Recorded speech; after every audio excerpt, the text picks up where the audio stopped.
Bonjour à tous, j'espère que vous allez bien. Nous voici de retour pour une autre leçon.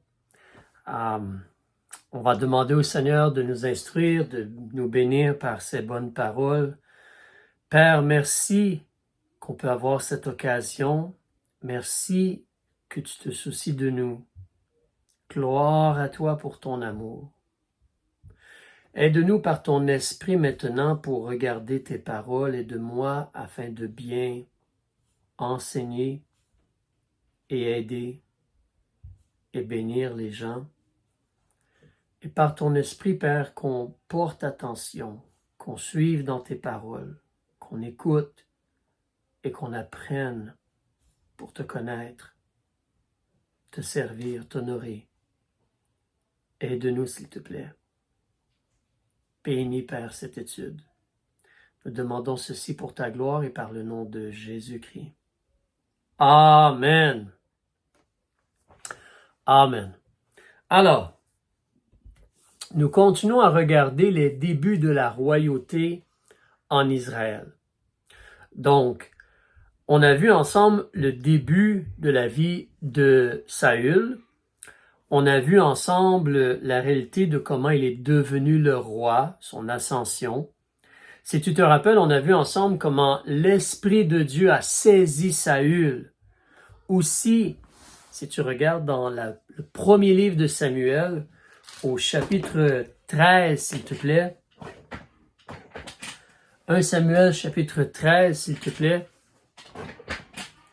Alors, 1 Samuel, chapitre 13, on nous a dit clairement, Samuel a averti Saül. Si tu regardes, donc, un instant, s'il te plaît. Non, désolé, c'est 1 Samuel, chapitre 10 et non chapitre 13, désolé. 1 Samuel, chapitre 10.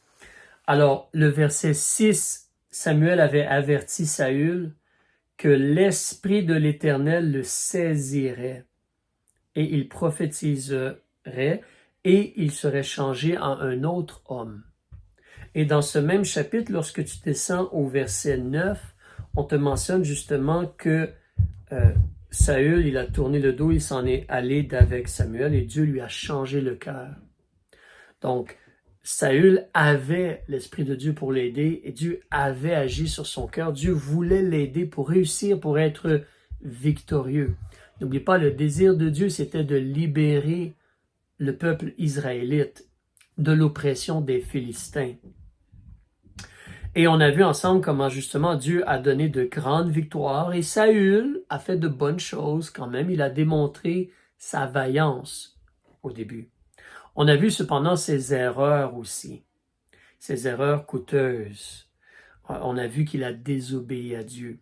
Il n'a pas attendu pour que Samuel fasse le sacrifice. Et on a vu aussi comment lorsque Dieu l'a envoyé contre la nation d'Amalek, il n'a pas exterminé tout le peuple. C'est bon de se rappeler, si tu regardes avec moi au chapitre 15, le premier livre de Samuel, au chapitre 15, et tu regardes avec moi spécifiquement là comme autour du verset 22, excuse-moi. Samuel dit, « L'Éternel prend-il plaisir aux holocaustes et aux sacrifices comme à ce qu'on obéisse à la voix de l'Éternel. Obéir vaut mieux que le sacrifice. Être attentif vaut mieux que la graisse des moutons. » Puis il ajoute, « Car la rébellion est autant que le péché de divination. » Ça, c'est comme les marabouts, c'est comme la sorcellerie, toutes ces choses-là. Aller vers d'autres dieux. Donc, l'idolâtrie. Le péché, c'est la rébellion, c'est autant que la divination. La résistance, autant que les idoles et les téraphins, les faux dieux, les fétiches, les idoles, les téraphins. Il dit, parce que tu as rejeté la parole de l'Éternel, il t'a aussi régné pour n'être plus, il t'a aussi rejeté, pour n'être plus roi. C'est vraiment important pour toi et moi de se rappeler, de comprendre le cœur de Dieu. Dieu parle simplement et Dieu parle clairement parce qu'il t'aime, parce qu'il m'aime, parce qu'il nous aime. Ses paroles sont simples et claires, elles sont là pour notre bien. Et donc, désobéir aux paroles de Dieu, excuse-moi, désolé, désobéir aux paroles de Dieu, c'est comme justement aller vers les idoles, les marabouts, les fétiches, ces choses-là. Et Dieu n'aime pas du tout ces choses-là. Ces choses-là ne sont pas de Dieu, ne sont pas bonnes. Lorsqu'on espère en Christ, on rejette ces choses-là. On les rejette. Alors, la divination, la sorcellerie, toutes ces choses-là, on rejette cela. Et on est à Jésus-Christ, on est pour Jésus-Christ seulement. Un seul Dieu, c'est le Seigneur Dieu, le Dieu de la Bible. Donc, mais l'obéissance est très, très, très importante pour Dieu. Et malheureusement, Samuel nous enseigne ici, mais Saül, on le voit dans le livre de Samuel, Saül n'a pas obéi à Dieu. Et ce n'est pas bon du tout. Un petit instant.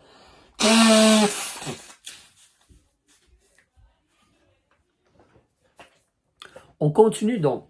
On a vu 2 choses sur la vie de Saül, telles que mentionnées. On va en voir 3 autres maintenant. Toujours dans le livre de 1 Samuel, on voit la chute de David. Désolé, la chute de Samuel. La chute de David.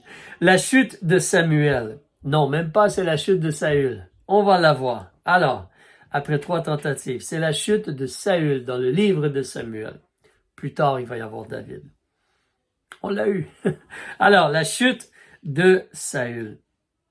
En réalité, lorsque tu regardes la vie de Saül, une chose qui est triste, c'est que tu vois comment Saül, il a choisi de craindre les mauvaises, la mauvaise ou les mauvaises personnes.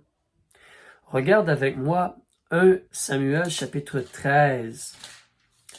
Dans l'exemple, là, quand il n'a pas attendu pour le sacrifice, une des choses qui l'a influencé ou qui a influencé sa pensée et ses choix, au chapitre 13, au verset 8, il a attendu 7 jours, mais il a vu que Samuel ne venait point. Le peuple s'éloignait. Évidemment, il doit aller faire la guerre, il veut les soldats avec lui, mais le peuple s'éloignait. Et Saül, il a donc dit, amenez-moi l'holocauste et les sacrifices. Et au verset 11, lorsque Samuel lui a demandé, qu'as-tu fait? Remarquez la réponse de Saül au verset 12. J'ai dit, les Philistins descendront maintenant contre moi à Gilgal, et je n'ai point supplié l'Éternel. Et après m'être ainsi comme retenu, j'ai offert l'holocauste. Mais tu vois un peu l'indice que Saül, il craignait que le peuple quitte, les autres soldats, le peuple, et il craignait les Philistins. Mais en réalité, Saül aurait dû craindre Dieu et ne pas désobéir à Dieu. Il aurait dû choisir cela. Regardons un autre exemple dans 1 Samuel chapitre 15. Concernant Amalek, il devait anéantir tout Amalek. Nous, on survole. J'espère dans la grâce de Dieu que tu prends le temps dans la semaine de lire les paroles de Dieu. Et comme on fait le cours, le survol de l'Ancien Testament, je vous encourage à essayer de lire, comme là on fait le livre de Samuel. Donc, essaie de lire le livre de Samuel dans la semaine pour voir ces histoires-là toi-même plus en détail. Mais donc, Dieu avait demandé à Saül d'aller détruire, d'aller exterminer Amalek. Tout exterminer. Mais Saül a choisi de ne pas faire cela. Il a laissé le roi en vie. Il a laissé aussi les meilleures brebis et les meilleurs bœufs. Donc, lorsque Samuel s'est approché de Saül, Dieu avait mentionné à Samuel que Saül avait désobéi. Mais quand Samuel est venu et a demandé des comptes à Saül, remarque comment Saül a parlé. Alors nous, on avait lu tantôt le verset 23 et 22 et 23, 1 Samuel chapitre 15. Continuons au verset 24. Tu te rappelles, verset 22 et 23, c'est lorsque ça nous parle que Dieu déteste la désobéissance comme la divination. Mais au verset 24, remarque ce que Saül dit. Pourquoi il a fait ce qu'il a fait? Pourquoi il a désobéi? Alors Saül répondit à Samuel, « J'ai péché, car j'ai transgressé le commandement de l'Éternel et tes paroles, parce que je craignais le peuple et j'ai obéi à sa voix. » Saül devait diriger, c'est lui le roi, il est responsable à Dieu, mais il a choisi à la place d'obéir à la parole du peuple, à la voix du peuple. Il a craint les gens, le peuple à la place. Cela nous fait penser un peu à notre ami Adam, si tu te rappelles. Ève, elle a été séduite, mais Adam, on nous dit, il a obéi à la voix de sa femme. Il aurait dû à la place obéir à Dieu et ne pas toucher le fruit de l'arbre de la connaissance du bien et du mal. Mais ici, Saül, tu vois, c'est la crainte de l'homme qui le pousse à faire des choix. Ça, ce n'est pas bon du tout. Ça, c'est la raison, une des grandes raisons de sa chute. Si tu regardes ensuite avec moi 1 Samuel chapitre 17, on n'a pas le temps de tout lire ce chapitre, mais ce chapitre nous parle de Goliath. Alors, lorsque Goliath est venu contre les Philistins, le grand géant, il a demandé qu'on envoie un homme se battre contre lui. « Envoyez-moi votre champion. » Et le roi Saül, qui était plus grand que tous les autres, tu te rappelles, et vaillant, il venait d'un père vaillant. C'est lui le roi. Il aurait dû sortir puis aller au combat, ayant confiance que Dieu était avec lui. D'ailleurs, Samuel lui avait dit, plutôt, si tu regardes avec moi, Samuel lui avait dit, justement, de mémoire, au chapitre 10, verset 7, 1 Samuel 10, verset 7, Dieu lui avait dit, « Quand ces signes te seront arrivés, fais tout ce qui se présentera à faire, car Dieu est avec toi. Dieu est avec toi, Saül. Fais ce que tu as à faire. » Il aurait pu aller contre Goliath. Mais au chapitre 17, verset 11, on te dit que Saül et tous les Israélites, ayant entendu ces paroles du Philistin, furent effrayés et eurent une fort grande peur. Saül aurait dû craindre Dieu et ne pas craindre Goliath, un peu comme David. Un autre exemple, si tu veux, regarde au chapitre 18, encore de nouveau avec moi. En réalité, Saül, c'est David qui a battu Goliath. Et les gens ont apprécié le libérateur David. Dieu a utilisé David pour libérer, donner la victoire. Et Saül, il est devenu jaloux. Les gens se sont mis à parler, David a frappé ses 10 000 et Saül 1000. On donnait plus de gens frappés, de gens battus à David.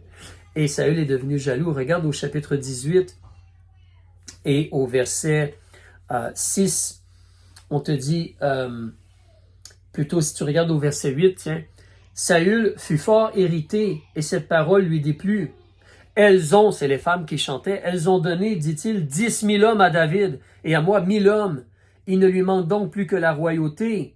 Depuis ce jour-là, Saül voyait David de mauvais œil. Il était jaloux. Ça, ce n'est jamais bien la jalousie. Mais il a même choisi de craindre David. Regarde, si tu continues à lire, on voit maintenant au verset 11, Saül, il a levé sa lance plutôt en disant, en lui-même, je frapperai David et la muraille. Mais David se détourna de lui par 2 fois. Et Saül avait peur de la présence de David. Il a peur de David. Il craint David. Mais ce n'est pas bien. C'est Dieu que nous devons craindre et non un homme. Et si tu regardes encore au verset 12, chapitre 18 toujours, on a lu le verset 12, désolé, verset 15. Saül, voyant que David était fort heureux, le craignait. Il a craint David. Et encore, si tu continues au verset 29 du même chapitre, Saül continua de craindre David encore plus et fut toujours ennemi de David. Mais ça, c'est vraiment mauvais. Il ne faut pas craindre un homme ou craindre les choses. Nous devons craindre Dieu. Je te lis, ne bouge pas. Le Seigneur Jésus, le Maître, il a dit un jour en l'évangile de Luc, tu peux écrire et aller le lire plus tard si tu veux, Luc chapitre 12, Luc chapitre 12, verset 4, Jésus il a dit, « Et je vous dis, à vous mes amis, ne craignez point ceux qui tuent le corps et qui après cela ne peuvent rien faire de plus, mais je vous montrerai qui vous devez craindre. Craignez celui qui, après avoir ôté la vie, a le pouvoir d'envoyer dans la géhenne, comme le feu éternel. Là. Oui, je vous le dis, c'est celui-là que vous devez craindre. » C'est Jésus qu'on devrait craindre. C'est Dieu qu'on devrait craindre, et non un homme. Même plus tard dans sa vie, Saül encore, dans 1 Samuel, chapitre 28, si tu avances, tu vois qu'il a craint encore les mauvaises personnes. Au verset 5, c'est que Saül il a vu le camp des Philistins, il a eu peur, et son cœur fut fort effrayé. Mais il est plus sage de craindre Dieu et de faire ce qui est bien et agréable devant Dieu. Saül avait tout pour réussir. L'Esprit de Dieu avec lui, Dieu avait changé son cœur, mais malheureusement, il a craint les mauvaises personnes. Fais attention. Maintenant aussi, on peut ajouter à cela, Saül a fait de multiples mauvaises actions, de mauvaises choses. Regardons quelques exemples. 1 Samuel, chapitre 18, et au verset 17, c'est que Saül a décidé qu'il voulait tuer David. Il était jaloux de lui, tu te rappelles? Et donc là, il veut le tuer. Et oui, il a essayé de le tuer avec sa lance, mais en plus de cela, il a planifié quelque chose. Regarde au verset 17 du chapitre 18. Saül dit à David, « Voici, je te donnerai pour femme Mérab, ma fille aînée. Sois-moi seulement un vaillant soldat et combat dans les guerres de l'Éternel. » Mais surtout, c'est que Saül disait que ma main ne soit point sur lui, que la main des Philistins soit sur lui. Je vais l'envoyer à la guerre en espérant qu'il se fasse tuer. Je veux m'en débarrasser. Non, c'est pas bien. Si tu regardes au chapitre 20, et ici, on a un exemple justement, comment clairement Saül veut tuer David et il déshonore David. Si tu regardes au verset 32, Jonathan répondit à Saül, son père, il lui dit, « Pourquoi le faire mourir? » Comme David là. « Pourquoi le faire mourir? Qu'a-t-il fait? » Mais Saül brandit sa lance contre lui, Jonathan, son fils, pour le frapper. Alors Jonathan connut que son père, Saül, avait résolu de faire mourir David. Et Jonathan se leva de la table tout en colère et ne prit point son repas le second jour de la nouvelle lune, car il était affligé à cause de David parce que son père l'avait outragé. Il voulait tuer David.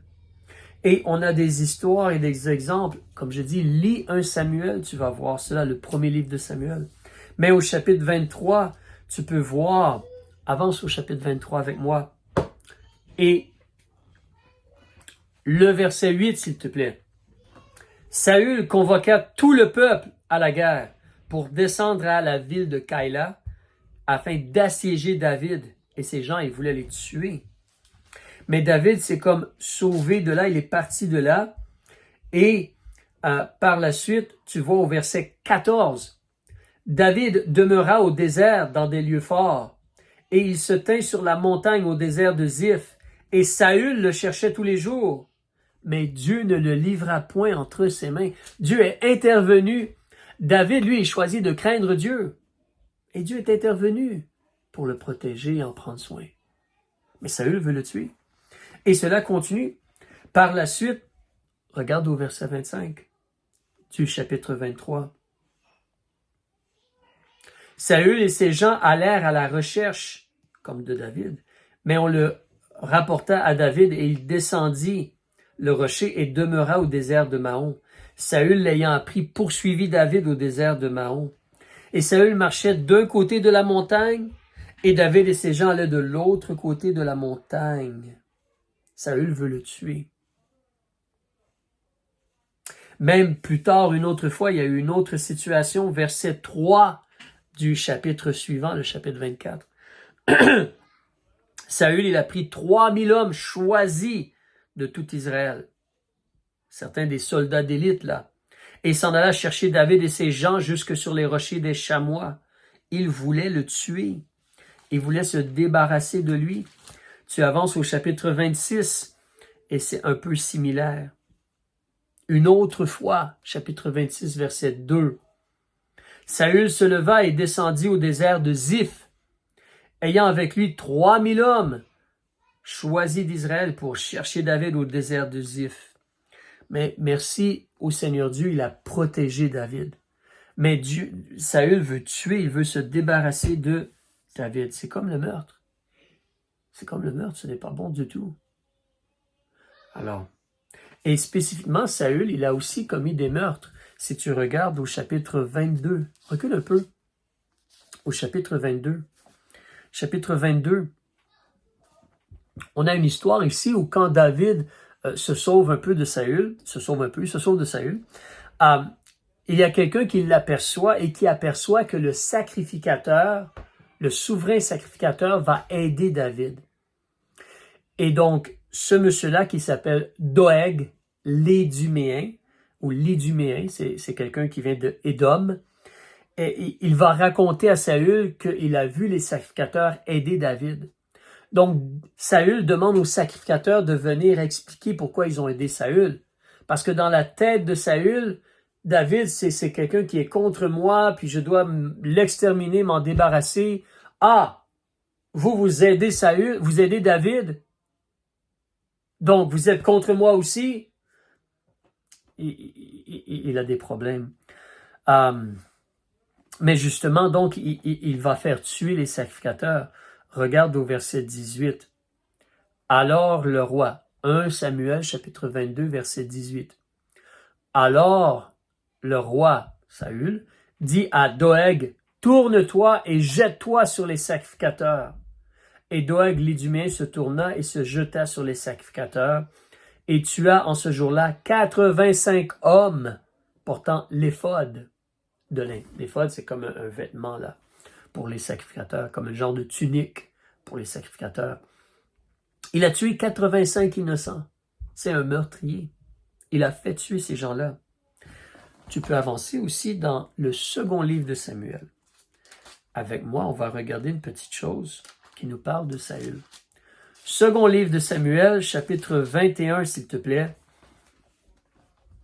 Versets 1 et 2. Versets 1 et 2. Ça, c'est plus tard. Maintenant, David, c'est le roi. David, il est roi. Mais on te dit qu'il y a eu du temps de David une famine qui dura 3 ans de suite. Et David, il en parle avec Dieu. Il cherche la face de l'Éternel. Et Dieu lui dit, c'est à cause de Saül et de sa maison sanguinaire, parce qu'il a fait mourir les Gabaonites. Qui sont les Gabaonites? On te l'explique au verset 2. Le roi appela les Gabaonites pour leur parler. Or, les Gabaonites n'étaient point des enfants d'Israël, mais un reste des Amoréens. Et les enfants d'Israël s'étaient engagés envers eux par serment. Cependant, Saül avait cherché à les faire mourir, parce qu'il était jaloux pour les enfants d'Israël et de Juda. Mais tu ne peux pas être un meurtrier. Si tu te rappelles un peu nos études du passé avec Josué lorsqu'il est entré pour faire la conquête du pays, Gabaon, c'est la ville qui a essayé de tromper. Tu te rappelles, ils sont venus avec des vieux souliers raccommodés, du pain moisi, des outres vieilles et tout cela. Et ils ont dit à Josué, nous venons de loin. Et Josué, malheureusement, a agi trop rapidement. Et donc, ils ont fait alliance, et là, on n'a pas pu donc les tuer. Et Saül a péché. C'est un meurtrier, malheureusement, Saül. C'est vraiment triste. Un meurtrier.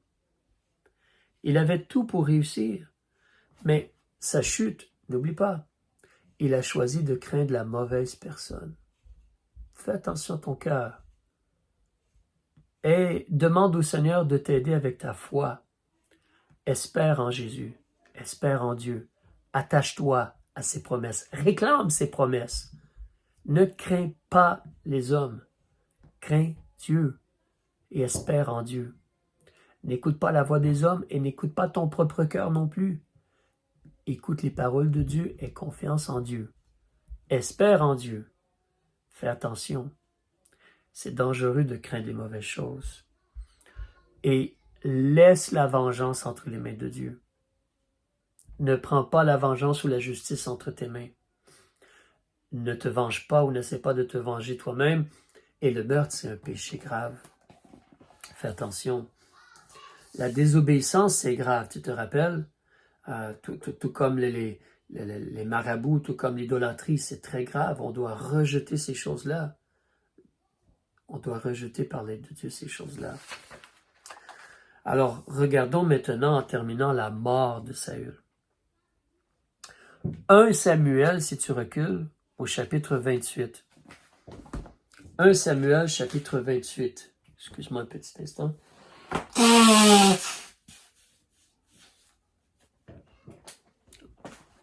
1 Samuel, chapitre 28. Alors, Saül, il a fait de bonnes choses aussi dans sa vie. Il a, comment je pourrais dire, il a ôté du pays les magiciens et les devins et la sorcellerie, les sorciers, les sorcières et tout cela. Les gens qui jouent avec la puissance des marabouts, là, puis tout, le vaudou, puis la sorcellerie, il a ôté cela du pays. Mais vers la fin de sa vie, il n'était pas en règle avec Dieu. Sa relation avec Dieu n'était pas là ou n'était pas bonne du tout. N'oublie pas, il veut tuer des hommes de Dieu, comme des sacrificateurs, et David, celui que Dieu veut comme roi. Alors, il est comme contre Dieu dans cette réalité-là, tu sais. Et puis Saül, maintenant les Philistins sont contre lui, donc il a peur. Alors, 1 Samuel 28, on a lu l'autre fois, plus tôt, on a lu le verset 5. Saül, voyant le camp des Philistins, eut peur, et son cœur fut fort effrayé. Il a consulté l'Éternel. Remarque qu'il y a une différence en demander à Dieu, puis être sincère devant Dieu. Peut-être avant de demander quelque chose à Dieu, je devrais confesser mes péchés à Dieu. Évidemment, cher ami, dans notre vie, continuellement, tu sais, il y a une seule chose qui peut effacer ou couvrir les péchés. Jean le Baptiste, quand il a vu Jésus, il a dit, en Jean chapitre 1, verset 29 de mémoire, il a dit, « Voici l'agneau de Dieu qui ôte le péché du monde. » Seulement le sang versé, le sang divin, le sang versé de Jésus peut couvrir, ôter, enlever, effacer tes péchés. Si tu te détournes du péché, puis tu demandes à Jésus d'être ton sauveur, tu crois qu'il est mort, enseveli et ressuscité pour ta justification, Jésus va te donner la vie éternelle. Il va pardonner et effacer tes péchés. Quand Dieu le Père te regarde, il voit la justice, il voit le sang de Jésus-Christ qui cache les péchés. Alléluia! Amen! Ça, c'est merveilleux. J'espère que tu as fait ce choix-là. Mais si tu as fait ce choix-là, donc, même en faisant le choix de recevoir Jésus comme notre Sauveur, à tous les jours par la suite, on doit demander à Dieu de nous aider à sonder notre cœur et confesser nos péchés à Jésus-Christ. Les péchés qu'on vient de faire, on doit rapidement les confesser. C'est important de garder un cœur net devant Dieu. Mais Saül, il a consulté Dieu au verset 6. Mais est-ce qu'il s'est mis en règle avec Dieu? Il a consulté Dieu. Et Dieu ne lui a pas répondu, ni par des songes, des rêves, ni par l'Urim, ni par les prophètes. Aucun message. N'oublie pas, Samuel est décédé aussi à ce temps-là. Mais aucun message de la part de Dieu. Alors Saül fait un choix. Dieu ne me répond pas, qu'est-ce que je vais faire? Il va aller chercher une sorcière. Ça, c'est triste. Saül se déguise et va voir une sorcière. Et il demande à la sorcière, tu peux lire le chapitre 28, il demande à la sorcière de faire monter, comme si on peut faire venir les morts et parler avec des gens morts. Les sorcières ou sorciers jouent avec ces choses-là. Mais un chrétien s'éloigne de cela. C'est abominable et c'est horrible. Mais Saül l'a fait. Et ici, il y a quelque chose de surnaturel qui se passe. Nous pourrions discuter ou réfléchir sur, normalement, les sorciers n'ont pas le pouvoir de faire cela. Parce que si quelqu'un est mort, il est décédé. Et il n'a plus aucune part avec les gens sur la terre. Mais les démons font des choses et se font passer pour nos ancêtres ou pour des gens qui sont décédés que nous connaissions. Mais ici, il s'est passé quelque chose. Et on n'a peut-être pas toutes les réponses. Mais Saül a eu de l'information, ou Saül s'est fait parler. Et donc, si tu regardes au verset 15, Samuel, il a dit à Saül, « Pourquoi m'as-tu troublé en me faisant monter? » Saül répondit, « Je suis dans une grande détresse, car les Philistins me font la guerre, et Dieu s'est retiré de moi, et ne m'a plus répondu, ni par les prophètes, ni par les songes, et je t'ai appelé afin que tu me fasses connaître ce que je dois faire. » Saül, mets-toi en règle avec Dieu. Il demande sincèrement la grâce de Dieu et son aide. Dieu voulait t'utiliser pour délivrer son peuple. Mais Samuel dit, « Pourquoi donc me consultes-tu puisque l'Éternel s'est retiré de toi et qu'il est devenu ton ennemi? » Oh. Dieu est comme ton ennemi. Ouf. Or, l'Éternel a fait selon qu'il avait dit par moi. L'Éternel a arraché le royaume d'entre tes mains et l'a donné à ton prochain, à David. Parce que tu n'as point obéi à la voix de l'Éternel et que tu n'as point exécuté l'ardeur de sa colère contre Amalek. À cause de cela, l'Éternel te traite aujourd'hui de cette manière. Et l'Éternel livrera même Israël avec toi entre les mains des Philistins. Et demain, toi et tes fils, vous serez avec moi. L'Éternel livrera même le camp d'Israël entre les mains des Philistins. Un instant. Puis-je t'encourager à sincèrement réfléchir, cher ami?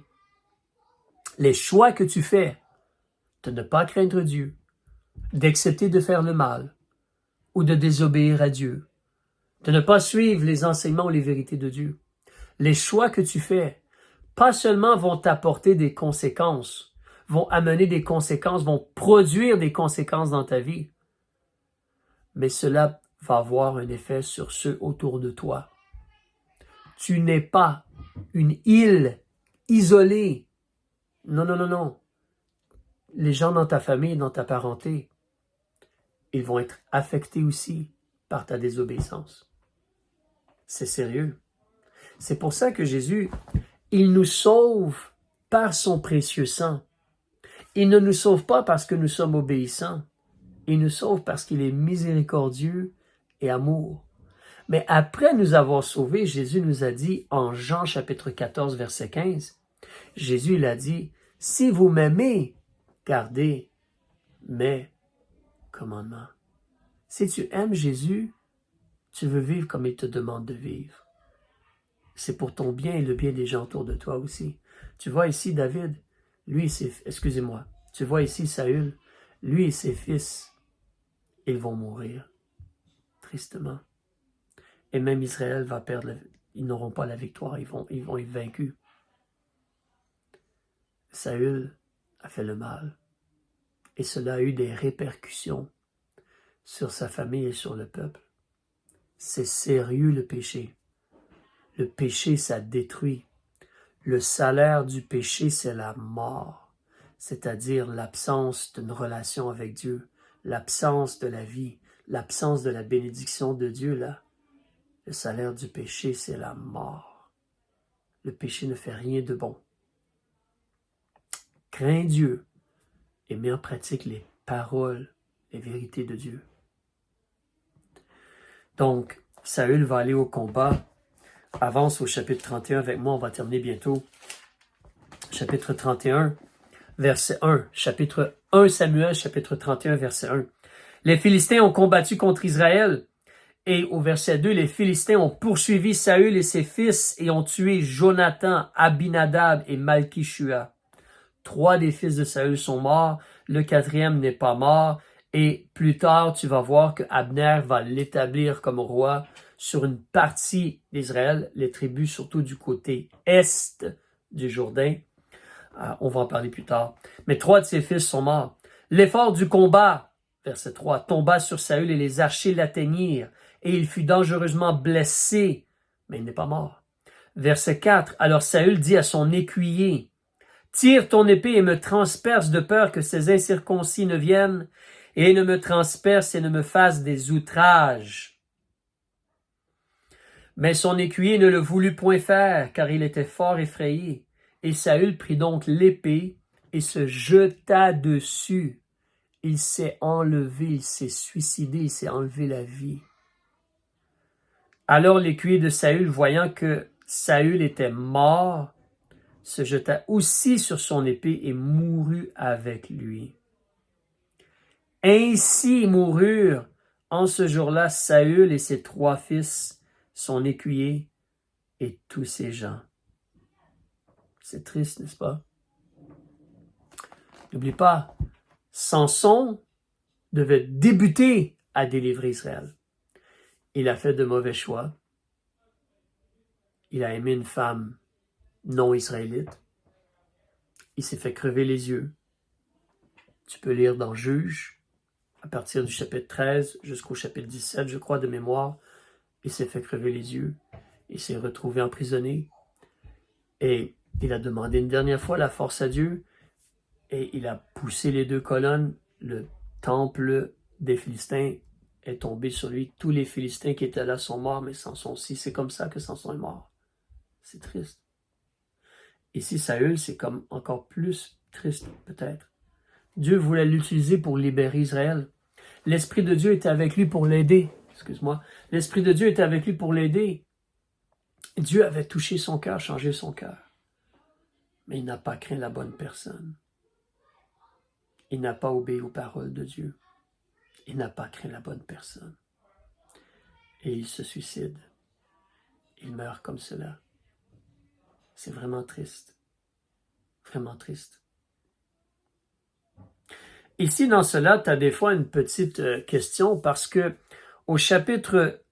dans le second livre de Samuel, au chapitre 1, il y a quelqu'un qui présente une autre version des faits. Alors, lisons cela un peu avant de terminer. Chapitre 1, en 2 Samuel, on te dit que, au verset 2, « Le 3e jour, on vit paraître un homme qui revenait du camp d'auprès de Saül, ayant ses vêtements déchirés et de la terre sur sa tête. Et étant venu vers David, il se jeta contre terre et se prosterna. David lui demande d'où il vient, puis il répond, « Je me suis échappé du camp d'Israël. » Et David lui dit, « Qu'est-il arrivé? » Il dit, « Saül, il est mort. » Et Jonathan. David dit au jeune homme, « Comment sais-tu? » Au verset 5, là, « Comment sais-tu que Saül et Jonathan, son fils, sont morts? » Et le jeune homme lui explique, selon lui, son histoire. « Je me trouvais par hasard sur la montagne de Gilboa, et voici Saül s'appuyait sur sa lance, et voici les chars et les cavaliers étaient près de l'atteindre. Et regardant en arrière, il me vit et m'appela, et je répondis, « Me voici. » Et il me dit, « Qui es-tu? » Et je lui répondis, « Je suis Amalécite. » Alors il me dit, « Avance-toi vers moi et me fais mourir, car je suis dans une grande angoisse, ma vie est encore tout en moi. » Je me suis donc approché de lui et je l'ai fait mourir, car je savais qu'il ne vivrait pas après s'être ainsi jeté sur son épée. Puis j'ai pris la couronne qui était sur sa tête et les bracelets qui étaient à son bras, et je les ai apportés ici à mon Seigneur. » Donc ici, il y a un monsieur qui semble dire que c'est lui qui a tué Saül. Et il semble dire que Saül était encore en vie, et Saül lui a demandé de l'achever, et que lui a s'est approché, puis il l'a fait mourir. Il semble dire cela. Alors, comment Saül est-il vraiment mort? Je vais te donner mon humble opinion. Je ne suis qu'un homme. Mais je pense que cet homme-là, il mentait. Je pense que cet homme-là, il a inventé cette histoire-là en espérant avoir quelque chose de David. Et si tu continues l'histoire, tu vas voir qu'à la place, David l'a fait tuer parce qu'il a tué Saül. Mais je pense que cet homme-là mentait. Pourquoi je pense que cet homme-là mentait? C'est parce que le chapitre 31 qu'on a lu, l'autre page à côté, 1 Samuel chapitre 31, lorsqu'on a lu cela, Dieu nous dit clairement, Évidemment, c'est Dieu qui a dirigé l'Esprit de Dieu à écrire la Bible. Le monsieur, il dit ses paroles à lui, il dit ses paroles à David. Les hommes mentent. Et la Bible nous rapporte ce que le monsieur a dit. Comme la Bible nous dit que Satan a dit des mensonges. Comme quand il a dit à Ève, « Ah, tu ne vas pas mourir, tu peux manger le fruit. » Ce n'est pas vrai, mais Dieu nous dit les paroles de Satan. Mais cependant, au chapitre 31, c'est les paroles de l'Esprit de Dieu. Parce que l'Esprit de Dieu dit au verset 6, « Ainsi moururent en ce jour-là Saül. » Cette phrase-là, là, « Ainsi moururent en ce jour-là Saül », pour moi, je suis convaincu, humblement comme un homme, que l'Esprit de Dieu nous dit que c'est comme ça que Saül est mort. Il s'est jeté sur son épée. Pas l'autre monsieur l'a tué par la suite, mais comme ça, Saül est décédé. En réalité, cette histoire-là revient dans le livre des Chroniques. Alors, après Samuel, tu as Roi, puis Chroniques. Tu pourrais aller lire toi-même 1 Chronique, chapitre 10, versets 1 à 14, et ça répète presque les mêmes choses. Donc, si tu te poses la question, mon opinion est parfaite en tant qu'être humain. Moi, je suis convaincu par les écrits de Dieu que c'est comme ça que Saül est mort, il s'est suicidé. Et l'autre monsieur a apporté des nouvelles, mais je crois qu'il a inventé l'histoire pour essayer d'avoir une récompense de David ou quoi que ce soit. Je termine maintenant, on a passé le temps, désolé, je termine, mais je veux juste t'encourager à réaliser encore une fois, ne fais pas l'erreur de Saül. Saül avait un futur. Il avait la possibilité d'être utilisé et béni par Dieu. Dieu aurait affermi son règne pour toujours, qu'il avait dit à travers son prophète. Crains Dieu et laisse l'Esprit de Dieu t'influencer et obéis aux paroles que l'Esprit de Dieu a déjà données. Ce livre-là, c'est l'Esprit de Dieu qui l'a donné pour notre bien et notre enseignement. Soyez bénis par l'Éternel. À la prochaine.